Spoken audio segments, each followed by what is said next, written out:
Hello class, my name is Annabelle Stavchek and I've decided to do my Reteach project on non-traditional families and the impact they face in society. I created my first website using Canva to bring the awareness of the struggles and discrimination that comes with not being a normal traditional family. I'll be covering 5 major topics on this website, including my own personal story, LGBTQ homelessness, interracial discrimination, gender roles, as well as a reflection on my overall project.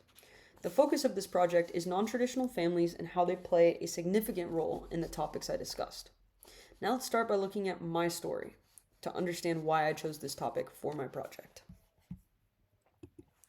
To discuss non-traditional families, I wanted to start my project by discussing some personal relationship with my fiance and our experiences with this topic. For some background, my partner and I have been together for almost 5 years and are expected to get married by the end of this year. As we are both women, this was a significant change from the quote-unquote normal relationships on both sides of our family. However, we do try our best not to feel judged or disapproved by our friends and family, but it truly hasn't always been the case. Overall, my family's a lot more judgmental when it comes to having a traditional way of life, as I was raised to understand Catholicism, where a man and woman was the idolized relationship.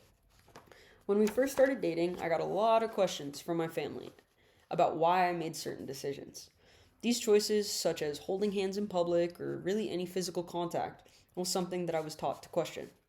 It did bother me a lot getting interrogated by the people I love, but I also had to understand that this was a new and hard concept for them to understand. My grandmother in particular did make a few comments about my relationship, and it took a lot of patience in me not to get upset and really sit down and explain my perspective. This was a turning point in my life where I could be myself and have the patience not to get triggered by judgmental comments. After a few years of spending the holidays with both sides of the family, they stopped asking us any questions and just started to love and support our relationship. The next step for us is to continue creating our non-traditional family and start the process of adopting a couple of children to complete our legal family. For definition, legal family is defined by an individual who is related by marriage, birth, or adoption. We are hoping that this will be supported by both of our families due to the fact that there are now more interracial adoptive families in society. So it is more quote-unquote normal than ever. On the left-hand side, you will see a photograph of my fiance and my 2 little cousins in 2023 celebrating Christmas together. Although it took a couple years, now my family is beyond supportive, especially on Christmas, as it is my fiance's birthday. Next, let's discuss LGBTQ homelessness and its impacts on society. I want to start this topic by discussing a quote from Durso and Gates that I found significant. This quote discussing that LGBTQ youth comprise approximately 5 to 8% of U.S. youth population, but comprise at least 40% of the population of youth experiencing homelessness. This statistic was extremely eye-opening for me, personally, to realize the number of children who experience homelessness due to them facing consequences or retaliation against their sexuality. When discussing people of color, women, and especially children in the LGBTQ community, the rate of experiencing homelessness is exponentially high. When discussing the youth population that are homeless, it is truly devastating to see how many LGBTQ individuals are impacted yearly. One of the major questions that I had when doing research on this topic was, what are the reasons LGBTQ individuals, especially young adults, become homeless more often than straight individuals?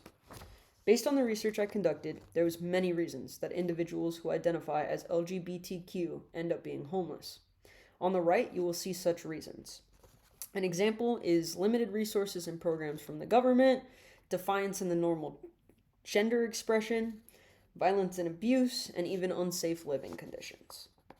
In the next page, we will now discuss interracial discrimination and how it plays a role in non-traditional family life.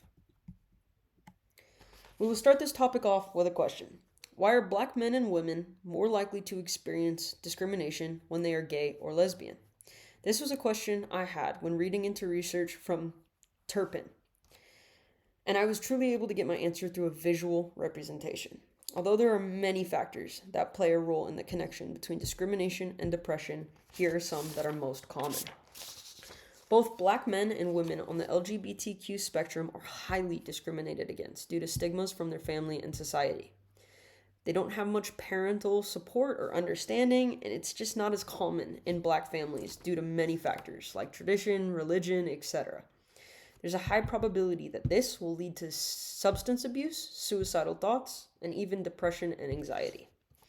On the right-hand side, you will see a graph that represents discrimination and the effect of social economic factors with an individual and how it relates directly to depression. This is a significant correlation between discrimination and mental health issues that are more often associated with outside influence. Although interracial discrimination is essential in understanding non-traditional family, gender roles also are very involved. When discussing gender roles in the household, the traditional form usually consists of a middle-class mother who stays at home with the children to attend to care work and housework. Middle-class fathers, however, work outside of the house in order to support his family. It's usually the ideal family when discussing tradition. This family unit usually consists of anywhere from 2 to 3 children and a married couple who is cohabitating with their children. This idea that women should stay home to care for the children and ensure the household duties are a very common occurrence in almost every heterosexual traditional family. The traditional division of labor also included the assumption that the man in the relationship would be the provider and ensure that his wife would not have to work outside of the home.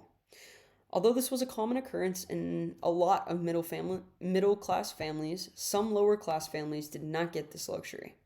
Families with low economic status usually did not have the structure as they could not afford to live off one income, leading to a lot of low-income families having both the man and the woman in the workforce. In conclusion, when reflecting on the impact that non-traditional families have to face daily and the hardship that comes with not following the normal rules of society, it is essential to understand that everyone is individually unique in their own way and we are not perfect. When it comes to gender inequality, sexuality, race, and ethnicity in non-traditional families or relationships, there will always be at least a small disadvantage due to prior traditions and viewpoints from society. I have firsthand experienced some of this impact from being a non-traditional family and have kind of had to learn to navigate through life understanding that we all come from different backgrounds and have been raised and taught differently. Due to going through these hardships during the process of coming out to my family, I was able to overcome being afraid or embarrassed of myself. I chose this project topic to truly get a better understanding of different family choices and how society reacts to those choices. I also made the decision to build out a website because I wanted to learn how to do so, as I had never used this platform or really taken any web development classes or courses. During my research, I have seen a very positive increase in the openness and understanding towards LGBT community as well as non-traditional family forms. Thank you very much for your time.